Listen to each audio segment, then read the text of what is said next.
Now, as they leave the region of Paran and hit the road, it goes downhill yet again. The Israelites start complaining again about their thirst, and they ask why Moses even brought them out of Egypt in the first place. So God tells Moses to speak to a rock to bring out water for all of the people. But Moses doesn't really do this. He oversteps his bounds. He hits the rock twice and then says, "You rebels, do we have to bring water out of this rock?" So Moses dishonors God by putting himself in God's place as the one who brings out the water. And so Moses brings down on himself the same fate as the wilderness generation. He too will die in the desert and never get to enter the promised land. Numbers 18.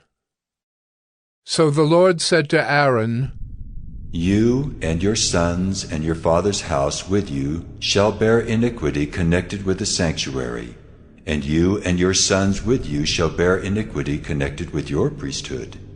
And with you bring your brothers also, the tribe of Levi, the tribe of your father, that they may join you and minister to you while you and your sons with you are before the tent of the testimony. They shall keep guard over you and over the whole tent, but shall not come near to the vessels of the sanctuary or to the altar, lest they and you die. They shall join you and keep guard over the tent of meeting for all the service of the tent, and no outsider shall come near you. And you shall keep guard over the sanctuary and over the altar, that there may never again be wrath on the people of Israel. And behold, I have taken your brothers the Levites from among the people of Israel. They are a gift to you, given to the Lord, to do the service of the tent of meeting. And you and your sons with you shall guard your priesthood for all that concerns the altar and that is within the veil, and you shall serve. I give your priesthood as a gift, and any outsider who comes near shall be put to death.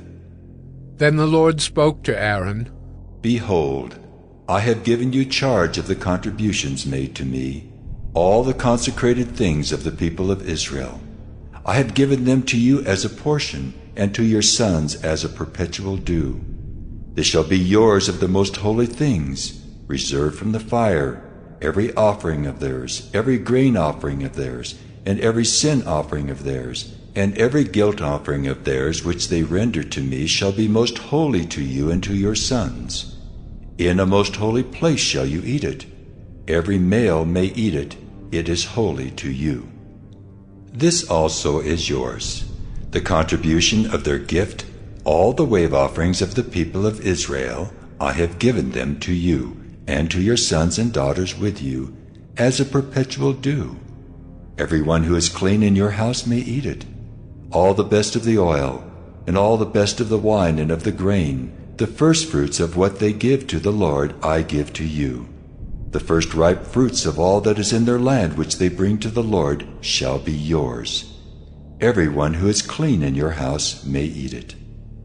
Every devoted thing in Israel shall be yours. Everything that opens the womb of all flesh, whether man or beast, which they offer to the Lord, shall be yours.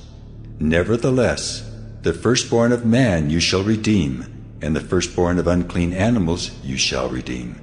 And their redemption price, at a month old you shall redeem them. You shall fix it 5 shekels in silver, according to the shekel of the sanctuary, which is 20 gerahs.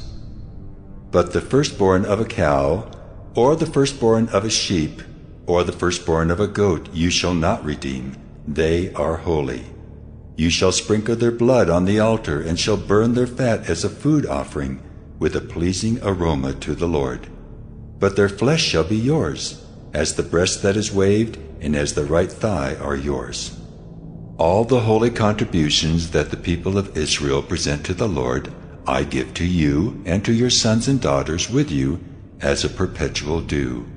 It is a covenant of salt forever before the Lord for you and for your offspring with you.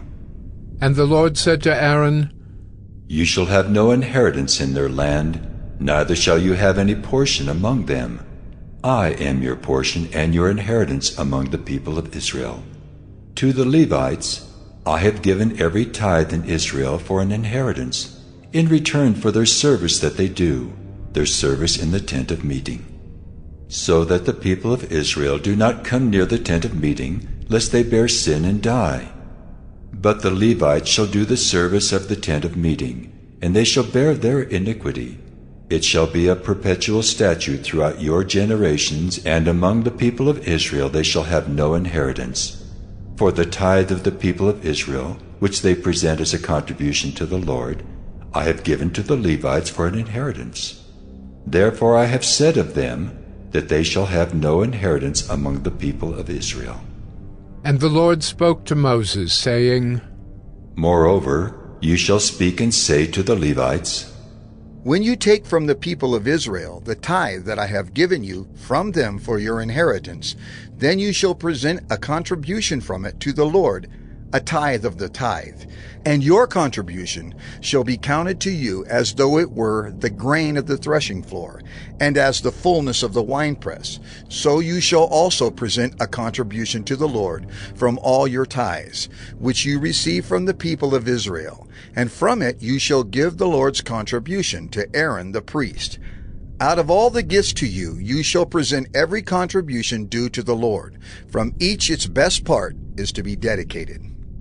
Therefore you shall say to them, When you have offered from it the best of it, then the rest shall be counted to the Levites as produce of the threshing floor, and as produce of the winepress, and you may eat it in any place, you and your households, for it is your reward in return for your service in the tent of meeting.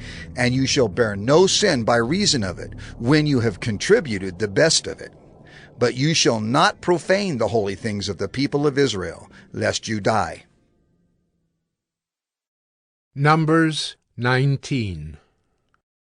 Now the Lord spoke to Moses and to Aaron, saying, This is the statute of the law that the Lord has commanded. Tell the people of Israel to bring you a red heifer, without defect, in which there is no blemish, and on which a yoke has never come. And you shall give it to Eleazar the priest, and it shall be taken outside the camp and slaughtered before him.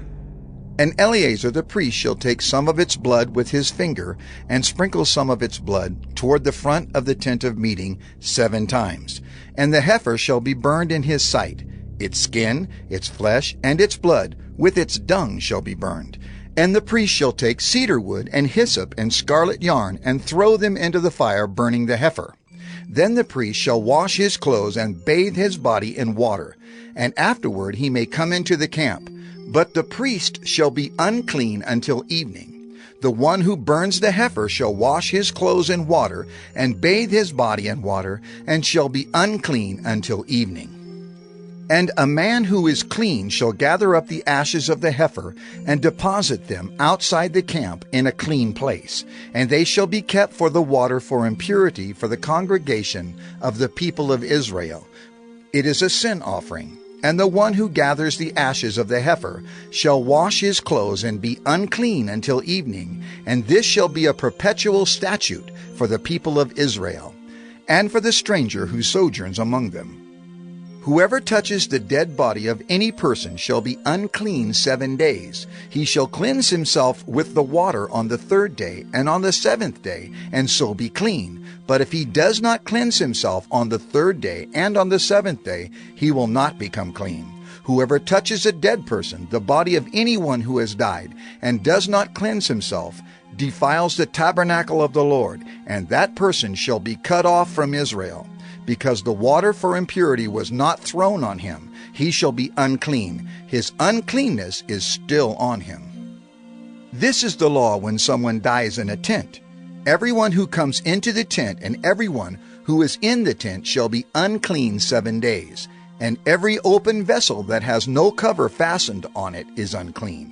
Whoever in the open field touches someone who was killed with a sword, or who died naturally, or touches a human bone or a grave, shall be unclean 7 days.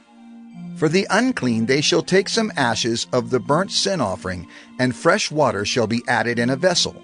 Then a clean person shall take hyssop and dip it in the water and sprinkle it on the tent and on all the furnishings and on the persons who were there and on whoever touched the bone or the slain or the dead or the grave. And the clean person shall sprinkle it on the unclean on the 3rd day and on the 7th day. Thus on the seventh day he shall cleanse him, and he shall wash his clothes, and bathe himself in water, and at evening he shall be clean. If the man who is unclean does not cleanse himself, that person shall be cut off from the midst of the assembly, since he has defiled the sanctuary of the Lord. Because the water for impurity has not been thrown on him, he is unclean, and it shall be a statute forever for them. The one who sprinkles the water for impurity shall wash his clothes, and the one who touches the water for impurity shall be unclean until evening. And whatever the unclean person touches shall be unclean, and anyone who touches it shall be unclean until evening. Numbers 20. And the people of Israel, the whole congregation, came into the wilderness of Zin in the first month, and the people stayed in Kadesh. And Miriam died there and was buried there. Now there was no water for the congregation, and they assembled themselves together against Moses and against Aaron. And the people quarreled with Moses and said, "Would that we had perished when our brothers perished before the Lord! Why have you brought the assembly of the Lord into this wilderness? That we should die here, both we and our cattle?" And why have you made us come up out of Egypt to bring us to this evil place? It is no place for grain or figs or vines or pomegranates, and there is no water to drink. Then Moses and Aaron went from the presence of the assembly to the entrance of the tent of meeting and fell on their faces. And the glory of the Lord appeared to them. And the Lord spoke to Moses, saying, "Take the staff and assemble the congregation, you and Aaron your brother, and tell the rock before their eyes to yield its water. So you shall bring water out of the rock for them, and give drink to the congregation and their cattle." And Moses took the staff from before the Lord, as he commanded him. Then Moses and Aaron gathered the assembly together before the rock, and he said to them, "Hear now, you rebels, shall we bring water for you out of this rock?" And Moses lifted up his hand and struck the rock with his staff twice, and water came out abundantly, and the congregation drank, and their livestock. And the Lord said to Moses and Aaron, "Because you did not believe in me to uphold me as holy in the eyes of the people of Israel, therefore you shall not bring this assembly into the land that I have given them." These are the waters of Meribah, where the people of Israel quarreled with the Lord, and through them he showed himself holy. Moses sent messengers from Kadesh to the king of Edom. "Thus says your brother Israel, you know all the hardship that we have met, how our fathers went down to Egypt, and we lived in Egypt a long time. And the Egyptians dealt harshly with us and our fathers. And when we cried to the Lord, he heard our voice and sent an angel and brought us out of Egypt. And here we are in Kadesh, a city on the edge of your territory. Please let us pass through your land. We will not pass through field or vineyard or drink water from a well. We will go along the king's highway. We will not turn aside to the right hand or to the left until we have passed through your territory." But Edom said to him, "You shall not pass through, lest I come out with the sword against you." And the people of Israel said to him, "We will go up by the highway, and if we drink of your water, I and my livestock, then I will pay for it. Let me only pass through on foot, nothing more." But he said, "You shall not pass through." And Edom came out against them with a large army and with a strong force. Thus Edom refused to give Israel passage through his territory. So Israel turned away from him. And they journeyed from Kadesh, and the people of Israel, the whole congregation, came to Mount Hor. And the Lord said to Moses and Aaron at Mount Hor, on the border of the land of Edom, "Let Aaron be gathered to his people, for he shall not enter the land that I have given to the people of Israel, because you rebelled against my command at the waters of Meribah. Take Aaron and Eleazar his son, and bring them up to Mount Hor. and strip Aaron of his garments, and put them on Eleazar his son. And Aaron shall be gathered to his people, and shall die there. Moses did as the Lord commanded, and they went up Mount Hor in the sight of all the congregation. And Moses stripped Aaron of his garments, and put them on Eleazar his son. And Aaron died there on the top of the mountain. Then Moses and Eleazar came down from the mountain. And when all the congregation saw that Aaron had perished, all the house of Israel wept for Aaron 30 days.